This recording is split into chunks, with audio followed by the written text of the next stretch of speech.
நம்ம தம்பி திரும்பி தோசை சுட போயின்னு வந்துட்டாரு. நல்லா அமுக்குடா. தெரியுமா தெரியாதா? வச்சுட்டான். இப்போ கல் காயணுமா? சொல்லுங்கள் சார். ஆமாம், கல் காயட்டும். ஏப்பா தம்பி ஊத்துறோம். ஐயோ அம்மா, நம்ம நல்லா சுடுறாரு ஃபஸ்ட் டைமு. இந்த மேலாப்பில் போட்டு சுடுப்பா தம்பி. வாங்க எவ்வளோ மூஞ்சாமி எவ்வளோ சுறுசுறுப்பாக செஞ்சிட்ருக்க. முக்கியமாக நான் திங்க போகிறானாம்மா.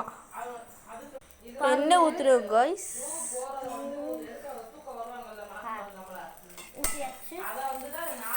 சரி இப்போ தம்பி எடுக்கிறாரு. எடுங்க பாருங்க எவ்வளோ பிடிச்சிக்கிட்டு. அம்மாடி, அவள்தான் நம்ம தோசை முடிஞ்சு.